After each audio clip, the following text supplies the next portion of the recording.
soy Eder Guevara, colaboro en el Instituto Nacional de Formación Política, militante fundador de Morena, estoy a sus órdenes. Parece evidente en estos momentos que la disputa no es por la presidencia de la República. Hay dos disputas muy fuertes que está nuestro movimiento librando ahora mismo. Una es por el Plan C, por lograr la mayoría constitucional para hacer las reformas profundas, sobre todo al Poder Judicial, la reforma política, para dar un paso más de profundidad hacia el proceso de transformación y de purificación de la vida social, que es algo en lo que el presidente López Obrador ha insistido. Y por otro lado, junto con el Plan C, está una evidente disputa en la campaña por quién se consolida como la principal fuerza de oposición. Ahora mismo a nivel federal, Xóchitl Gálvez está más cerca de Maínez en el tercer lugar que de la doctora Claudia Sheinbaum en el primero, y el Movimiento Ciudadano está haciendo una apuesta muy interesante ahí para consolidarse como la segunda fuerza política o como la primera fuerza política de oposición dentro del espectro. Acción Nacional está batallando para lograr algunas plurinominales importantes para ellos, necesitan los fueros, este grupo del crimen organizado, y el PRI, si no le salen bien las cosas, si tienen una elección muy desastrosa, también estaría en una situación muy complicada con su registro. Del PRD ya ni hablamos, ¿no? Sí, ya está en la lona. Entonces, a nivel federal se da esta disputa, y entonces los equipos de oposición están focalizando sus esfuerzos a un nivel de especialización que no solamente están viendo qué distritos electorales federales o locales pueden ganar y quitarnos para el tema del Plan C, también lo están haciendo con alcaldías, con municipios, y lo están haciendo incluso con secciones electorales. En este momento hay secciones electorales en donde hay una evidente disputa, y Acción Nacional, el PRIAN en general, que tienen ingenieros electorales especialistas para el mapacheo y para cosas turbias, pero que sí le saben mucho al tema, están haciendo este ejercicio de especialización, y creo que es ahí donde tenemos que insistir mucho, porque lo que puede lograr que ellos salven su registro, logren las plurinominales, se mantengan como una segunda fuerza política a nivel nacional, es que el obradorismo no salga a votar. Como vamos muy arriba en las encuestas, de pronto ahí hay el riesgo de que la ciudadanía diga, no, ¿para qué votamos? Ya ganó Claudia, ya ganó Clara, pues ya para qué votamos, y todo lo demás se descuide. Y me parece que tenemos ahora mismo la obligación de llamar a toda la ciudadanía, a todo el obradorismo en cada uno de los barrios, de las colonias, de las comunidades de este país, a que no se confíen, a que todas las personas que quieran que continúe el proceso de transformación lo manifiesten ese día en las urnas, porque de lo contrario, entonces sí nos estamos arriesgando. Acá en Ciudad de México ya se han desvelado cómo el Rataboada, este candidato del PRI y del cártel Acción Nacional, tiene acuerdos con el grupo, el Sindicato Libertad, y además lo que se acaba de conocer de que su coordinador de seguridad pública tiene múltiples carpetas de investigación por muchos delitos que van desde el tráfico sexual hasta violencia, extorsión, etcétera. Entonces son gente que abiertamente están operando con grupos del crimen organizado. El PRI en la Ciudad de México con todo el tema de trata de mujeres, estamos en este momento disputando la ciudad, y eso significa disputar las alcaldías y los distritos de la Ciudad de México, pero incluso cada una de las calles, cada una de las colonias, cada uno de los barrios populares, los estamos disputando contra el crimen organizado. Y eso significa que frente a la campaña del miedo que imponen ellos, tenemos que impulsar un proceso de mucha esperanza, pero sobre todo de que no haya excesos de confianza bajo ninguna circunstancia. Es evidente que donde gobierna el prianismo, proliferan distintos tipos de delitos, por ejemplo, los delitos electorales. En este momento, en ningún territorio del país podrían ellos triunfar con un voto meramente ideológico. Tiene que haber un ejercicio de clientelas y de fraudes electorales.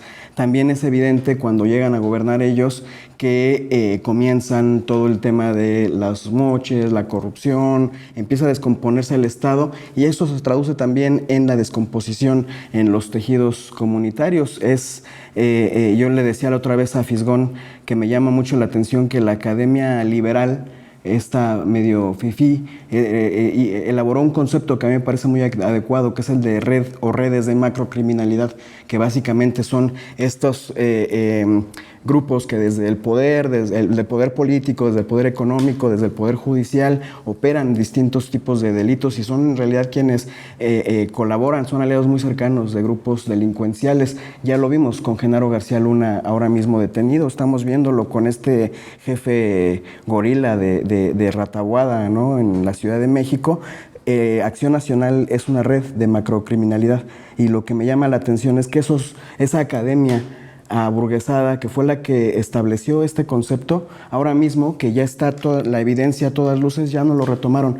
Prefieren hablar de la supuesta militarización de la 4T en vez de evidenciar algo que está sucediendo, un fenómeno que refleja la descomposición de los partidos del neoliberalismo, a tal grado de que se volvieron los coordinadores del crimen organizado en el país. Y eso se refleja en las comunidades y se refleja en cualquier nivel de gobierno de estos personajes. El Poder Judicial tomó partido, evidentemente, desde el inicio de la transformación tomaron partido por la oligarquía y eso significa por todo ese sistema. Y ahora mismo, con mayor razón, porque saben que si se le consolida el plan C, ellos son los primeros que van a ser cuestionados y la primera instancia que buscaremos reformar a profundidad. Entonces, ahora mismo tienen un interés directo por el cual tirarnos el proceso electoral. Justo, insisto, por eso es que tenemos que llamar a que no nos confiemos. O sea, ahora sí no hay voto que sobre. Necesitamos consolidar este proyecto, el Plan C, necesitamos impulsar las reformas y además para eso necesitamos burlar todos los ejercicios de fraude o de no reconocimiento de nuestros triunfos y eso solamente se logra como en el 2018 haciendo una insurrección electoral, que haya voto masivo por Morena y por los partidos aliados a la Cuarta Transformación, que es PT y Verde. A mí me parece ahí un fenómeno curioso. Les decía que sí estamos en una disputa por ver quién se consolida como el partido de oposición en México. De pronto Movimiento Ciudadano le ha apostado como a esta tercera vía que pueden no significar nada en lo ideológico ni en lo programático, son neoliberales igual que Acción Nacional, son conservadores igual que Acción Nacional, son corruptos igual que el PRI, pero no se aliaron con ellos. Y en ese sentido, y le apuestan mucho al aire, a la campaña por aire. En ese sentido, me parece que es lógico que haya un sector de las juventudes que nomás por hacer la maldad o porque no les gusta el PRIAN y de pronto pues incluso sí pueden no estar tan convencidos de Morena, que digan, vamos nomás por... Entonces eso a mí me parece curioso, ojalá que eso se llegue a traducir en votos para ellos. Y digo ojalá porque es sano para la democracia que haya alternativas. Si no creemos en ellas, no militamos en ellas, ¿no? Yo obviamente no creo en Movimiento Ciudadano como una alternativa, pero reconozco que es saludable para la democracia que existan. Entonces, ojalá se traduzca en votos, pero no la tienen tan fácil porque, insisto, en la forma de operar del cártel Acción Nacional y de los mafiosos del PRI, que tienen estructuras. Entonces, el voto duro que ellos ahorita tienen, que a lo mejor no les da para disputar la presidencia, sí es suficiente para mantenerse en esos márgenes electorales. Entonces, a ver si la estrategia de campaña por aire que impulsa MC y lo que de pronto sí puedan sumar en Nuevo León y en Jalisco les alcanza para disputar. Pero por ahora, al menos sí veo que desestabilizaron a Xóchitl Gálvez y a todo este grupo de pandilleros, ¿no? Sí lo sacó un poco de su contexto, porque ellos pensaban que a estas alturas podrían no disputarle a la doctora, pero al menos sí haber recuperado algo de terreno, y pues no solo eso, sino que están disputando el tercer lugar.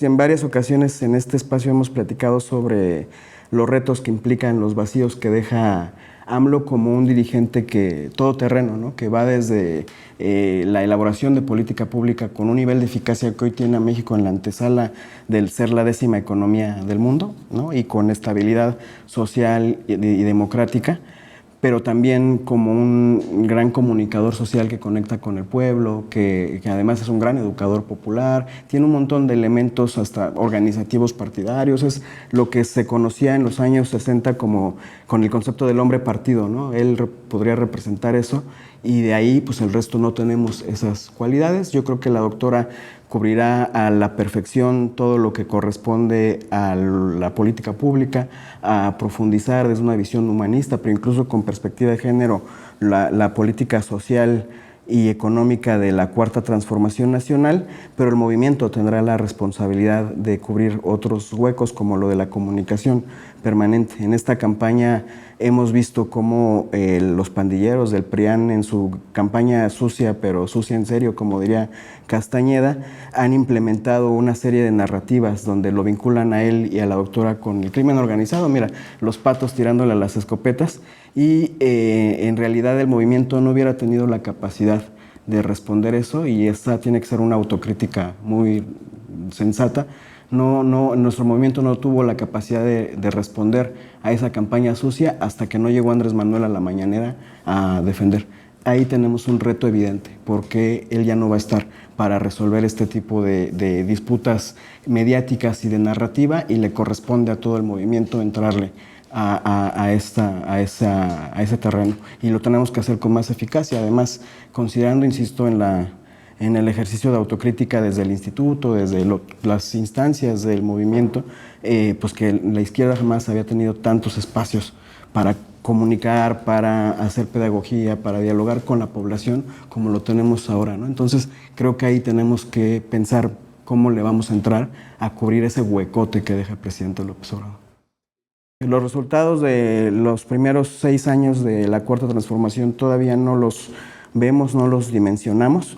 Eso ya será, estoy seguro, el paso de la historia el que lo calificará en su justa proporción, porque todavía no logramos ver lo profundo que fueron los primeros años de este proceso. Es normal, ¿no? Poco a poco lo iremos viendo y se irán consolidando los proyectos que él inició, y luego ahora con todo el apuntalamiento y la profundidad que le dará la doctora Claudia Sheinbaum al segundo piso, yo creo que eso lo vamos a dimensionar con el paso de la historia, y no tengo duda de que este proceso que ahora nos toca vivir en plenitud estará en las páginas de la historia al mismo nivel de las otras 3 transformaciones, y Andrés Manuel estará en proporción y la doctora Claudia Sheinbaum estarán a ese nivel.